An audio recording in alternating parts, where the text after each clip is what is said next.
Hello and welcome to this pit stop for Forbidden Sky Height of Danger, a game designed by Matt Leacock and published by Gamewright for 2 to 5 players taking around 60 minutes to play.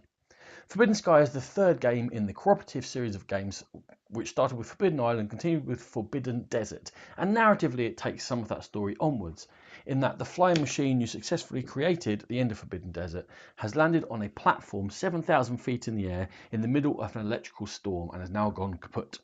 And the players are looking to power up a rocket on this platform via the electricity within the air. And once they've got enough power to go into that rocket and they all get to it, they're going to be able to take off and win the game, hopefully. On the player's turn, they may draw tiles from a stack, but mostly they can only have a hand of 2 of these tiles. And then for an explore action, which is another one of the 4 actions they can take on their turn, they're going to be able to place tiles adjacent to them as long as they connect up these wire printed connections on each of the tiles they place. Now, every time they place a tile, if they complete any of the components, they're going to place that component directly into play. So in this case up here, we've made our launch pad, and immediately we're going to add our rocket to that. And that's what we're looking to power up by completing a circuit within the game. The other components you can get are small and large capacitors. Now, the difficulty which you choose for the game setting is going to tell you how many of each of these components you must have in your completed circuit in order to be victorious. In this case, in Novice, it's just 1 large, 3 small, and 3 of these dangerous lightning rods going up to Legendary, which would be much more difficult. Now, in terms of connecting these tiles up together, you can use the wire action. And when you're on a tile, you use the wire action in order to place wires together to help create your circuit. The last action you can take of the 4 is to move, which will just allow you to move orthogonally to an adjacent tile. Once each player has completed their 4 actions on their turn, they're then going to draw these storm cards according to whatever height and intensity the storm is at the moment.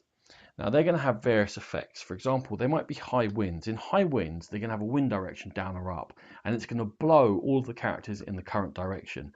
And if there's nowhere for them to go and move on to, they're going to take damage on their knot.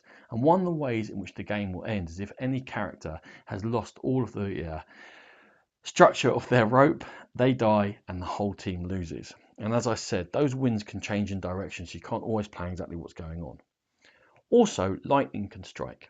Now, these lightning rods are important because they must be part of your circuit, but every time lightning strikes, every tile with a lightning rod on and every tile connected up by either the wires you've placed or the printed copper wires there is going to be electrified, and any players on all of those tiles are going to lose 1 point of health. And if any player gets to 0 health, all the players have lost the game. The last type of cards in there are Storm Intensifiers. Now, the Storm starts down at level 1 or 2 if you're playing with 2 players, and every time it goes up to a new colour level, you're going to draw more Storm cards. It's going to make the game more difficult for you.